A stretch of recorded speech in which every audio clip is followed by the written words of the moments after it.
Leitura do livro As Deliciosas Misturas de Tony. Era um lindo domingo de sol. A praça, que ficava no final da rua, estava lotada naquela manhã. Mães empurravam seus bebês no carrinho. Cachorros passeavam com seus donos. Crianças brincavam no parquinho. Outras crianças jogavam bola com seus pais. Daniel e sua turma já não gostavam mais dos brinquedos da praça. O passatempo preferido da garotada era andar de skate, patins e bicicleta. Para se refrescar depois da brincadeira, Daniel, Marcos, Fernanda e Alice costumavam tomar um suco na lanchonete do Tony, que ficava em frente à praça. Tony era o tio de Daniel e fazia os melhores sucos do bairro. Assim que chegaram à lanchonete, as crianças já foram logo escolhendo seus sucos. Tio Tony, eu quero um suco de maracujá, disse Fernanda, a mais apressada da turma. E eu quero um suco de manga, falou Marcos. Para mim, uma limonada com açúcar, pediu Alice. Daniel ainda estava decidindo qual seria o seu suco. O menino adorava experimentar misturas diferentes, com várias frutas. Deixa eu ver. Eu quero um suco de goiaba, laranja e maçã. Tony anotou todos os pedidos, mas antes de ir para a cozinha, disse aos meninos que tinha uma surpresa para eles. Vocês vão ter que colocar a mão na massa hoje. Isso mesmo! Hoje o suco é com vocês. Os 4 amigos ficaram animados, afinal, eles nunca tinham entrado na cozinha da lanchonete. Eram muito curiosos. Daniel era o mais empolgado de todos. Ele gostava de se aventurar na cozinha, igual ao seu tio. Preparava bolos e biscoitos para os seus amigos e adorava inventar novas receitas. Quase tudo que ele fazia ficava muito bom e era um verdadeiro chefe. Então, a garota colocou a touca e o avental e correu para a cozinha. Na cozinha, Daniel e seus amigos começaram a separar e cortar as frutas. Logo, os sucos estavam prontos. Eles pareciam deliciosos. Estavam mesmo. Nada melhor do que um suco geladinho para refrescar nesse calor, disse Fernando. Esses sucos são muito refrescantes. Mas tomar um sorvete seria muito melhor, falou Marcos. Depois de ouvir o que o amigo disse, Daniel teve uma ideia. Que tal a gente transformar esses sucos em sorvete? Marcos, Fernanda e Alice adoraram a ideia. Legal! Vamos colocar os sucos no congelador. Antônio interrompeu a conversa dos meninos. Posso dar uma ideia? Por que vocês não colocam os palitos dentro do copo? Depois de algumas horas, o suco vai ficar duro e com a forma do copo. Então, é só puxar o palito e teremos um picolé. Oba! Picolé! Comemoraram os amigos, mas logo a comemoração deu lugar a muitas dúvidas. Afinal, aquela turma era muito curiosa.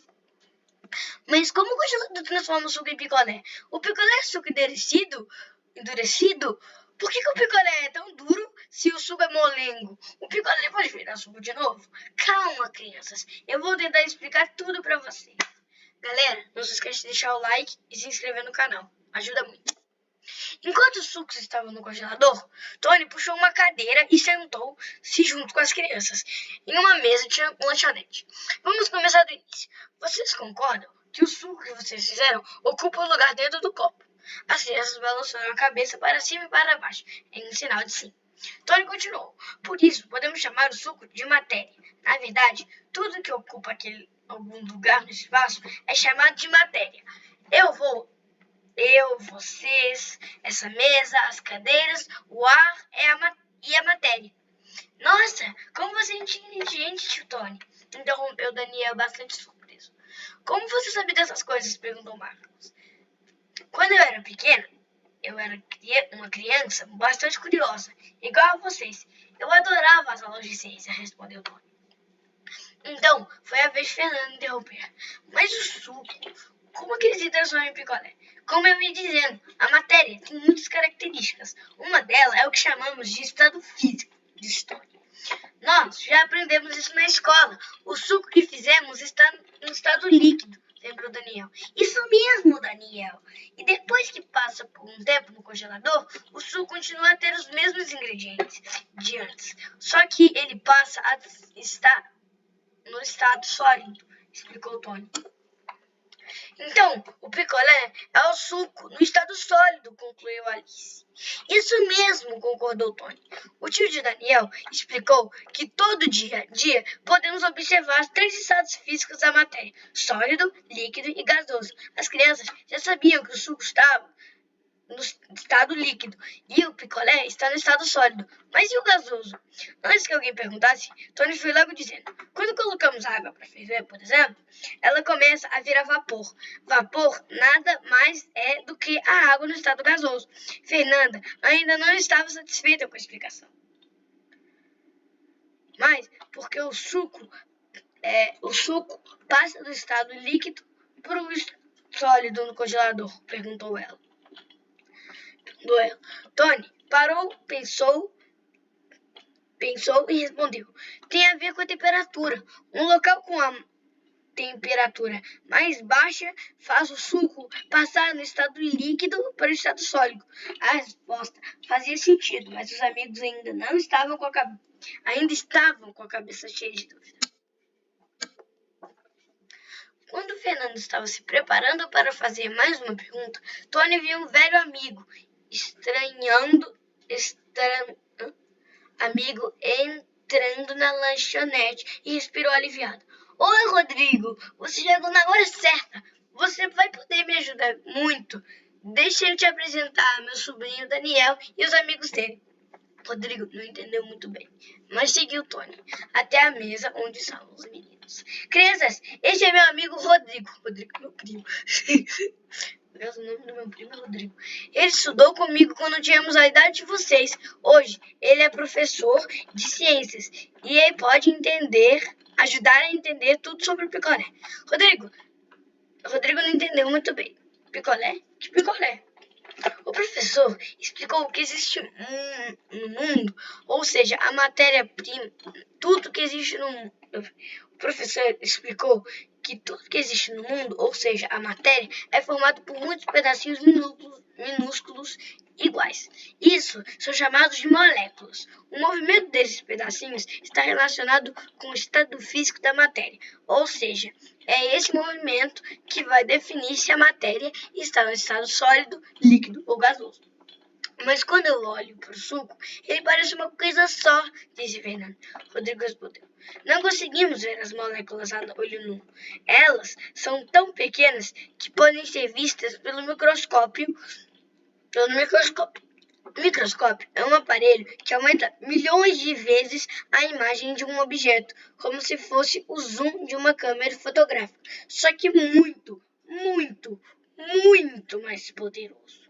O professor continuou a explicação. No picolé, as moléculas estão bem próximas uma das outras e se movimentam um pouco. Por isso, ele mantém a forma do pote onde foi feito e ocupa sempre o mesmo espaço. Isso acontece com todos os sólidos. E no suco? Perguntei Daniel. No suco, as moléculas não estão tão próximas e se mexem um pouco mais. Por isso, se passarmos do suco para um copo diferente, a forma também vai continuar a mesma. Não. Também vai mudar, mas a quantidade de espaço que ele ocupa vai continuar a mesma, explicou Rodrigo.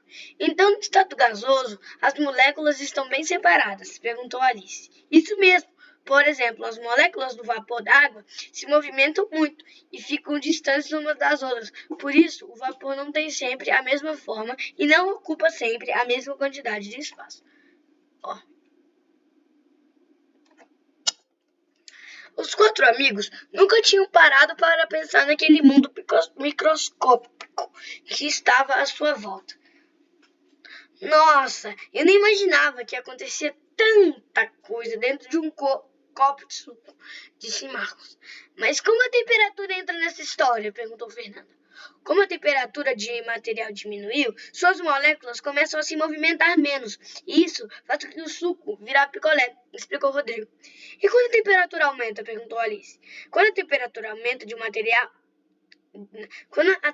de um material aumenta, suas moléculas passam a se movimentar mais. É isso que faz a água virar vapor quando ela ferve. Então, O professor começou a explicar que cada mudança de um estado físico para o outro tem um nome. Por exemplo, quando o suco vira picolé, acontece a solidificação. Solidificação é o nome dado à mudança do estado líquido para o estado sólido.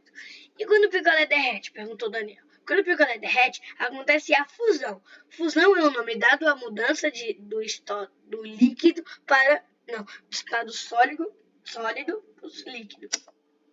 O professor continuou explicando os nomes das mudanças de estado físico dos materiais. Vocês já notaram que quando tiramos a garrafa da geladeira, pequenas gotas de água se formam em volta dela? Isso acontece porque o vapor da água, que é invisível, está presente no ar, encosta na garrafa gelada e muda para o estado líquido. E como se chama essa mudança? Perguntaram as crianças. A mudança do estado gasoso para o estado líquido se chama condensação ou liquefação. Nome difícil. A mudança do estado gasoso para o líquido se chama condensação ou liquefação. E o contrário, como se chama? Perguntou Fernanda. A mudança do estado líquido para o gasoso chama vaporização. Isso acontece quando a água ferve e vira vapor.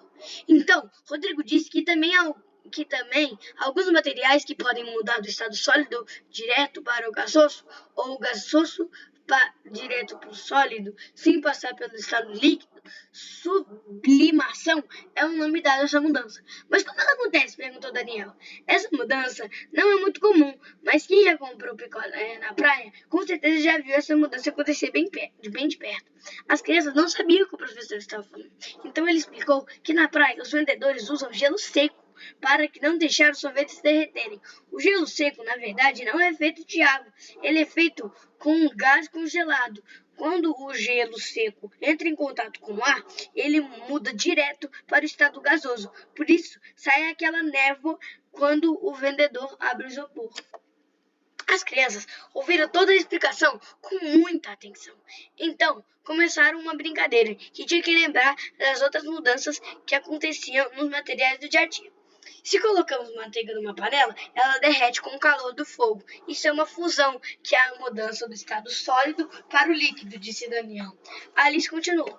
Quando tomamos banho, o banheiro forma aquelas pequenas gotas de água. Então, é uma condensação, que é a mudança do estado gasoso para o líquido. Marcos se apressou e falou: se a cera quente de uma vela pinga no chão, ela endurece. Isso é uma solidificação, que é a mudança do estado líquido para o sólido. Mas a cera, antes de vir, era sólida e derreteu com o calor do fogo da vela, disse Fernando. Peraí, então o mesmo material pode ser sólido, se transformar em líquido e em seguida virar sólido de novo? Perguntou Daniel. Isso mesmo! Dizemos que essas mudanças são reversíveis. Isso significa que o material pode voltar ao que era antes, se aquilo causou a mudança. Também foi modificado. Nesse caso, a cera não está mais em contato com o calor do fogo da vela depois que cai no chão, explicou o professor Rodrigo. Então, o material pode sempre voltar ao que era antes? Perguntou Fernando. Quando acontece essa... Não. Então, o material pode sempre voltar ao que era antes? Perguntou Fernando. Quando isso acontece do estado físico, sim. Mas isso não acontece com todas as mudanças, respondeu Rodrigo. O professor explicou que algumas mudanças são irreversíveis, ou seja, elas não conseguem voltar à matéria de origem. Depois que a mudança é feita, o material nunca mais volta a ser o que era, como eu falei. Por exemplo, se a gente conseguir cozinhar um ovo, ele se modifica e não há mais nada que a gente possa fazer para que ele volte a ser um ovo cru de novo, disse o professor Rodrigo. Aquela conversa toda estava dando muita sede. Todos já estavam com a boca seca. Então Tony resolveu fazer um suco para as crianças. Vocês vão querer suco de quê, meninos? Os mesmos, eles estavam uma delícia. E a maior parte foi para o congelador. Responderam. Vou trazer um especial para vocês. Rodrigo, disse Tony.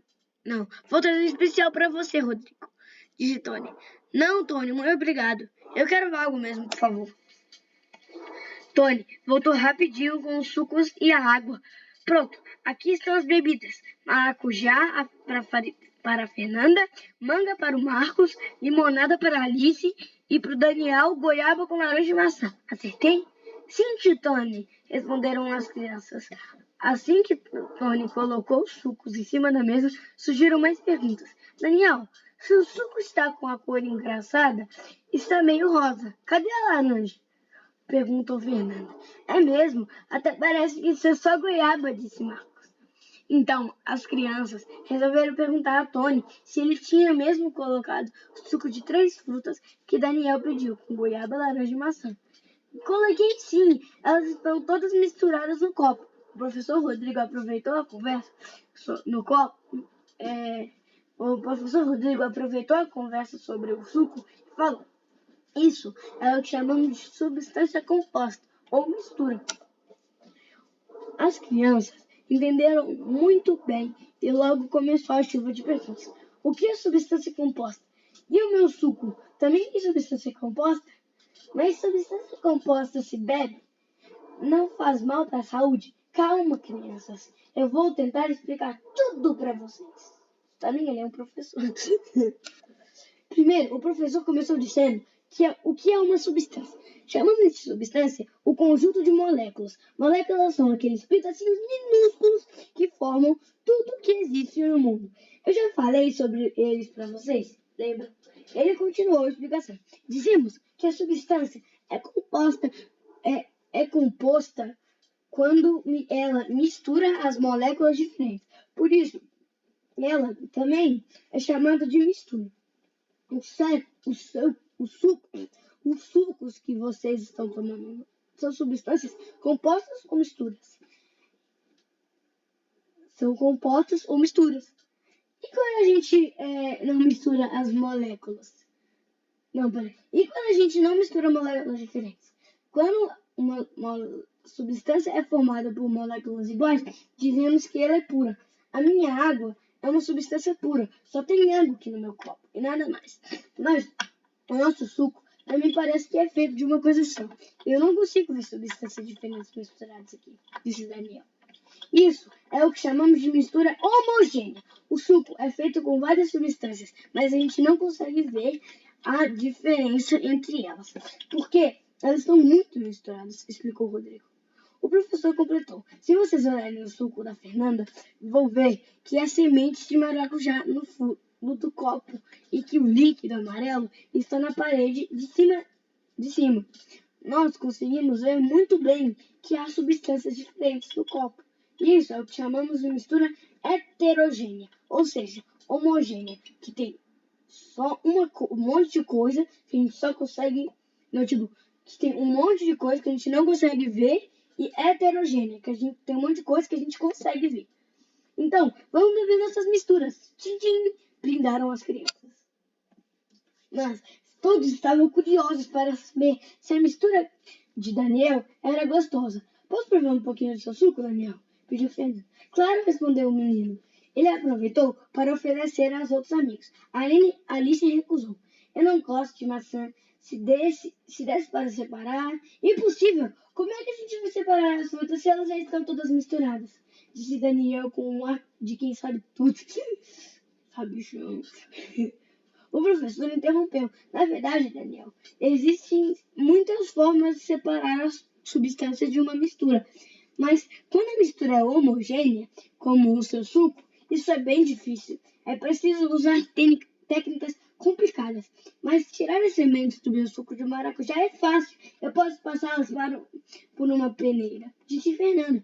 Isso mesmo. Separar misturas heterogêneas é bem mais fácil. Fazemos esse tipo de separação muitas vezes no nosso dia a dia. Fazemos quando peneiramos as sementes que ficam misturadas nos sucos, quando passamos o café no coador para separar o pó, quando escorremos a água e usamos para cozinhar o macarrão, falou o professor. Agora, aquela conversa estava dando fome. O tempo passou e as crianças nem perceberam. Nossa, já está na hora de almoço, disse Daniel, surpreso. Será que os picolés já estão prontos? Eles vão ser uma ótima sobremesa, lembrou Marcos. Tony abriu o congelador e trouxe os picolés para as crianças. Eles estavam duros como pedra. Alice não acreditou. Parece com mágica. Mas Fernanda corrigiu a amiga bem depressa. Mágica não, é ciência pura. Bom, galera, se vocês gostaram do vídeo, deixa o like, se inscreve que ajuda muito o canal. E comenta aqui se você gostou. Deu lendo.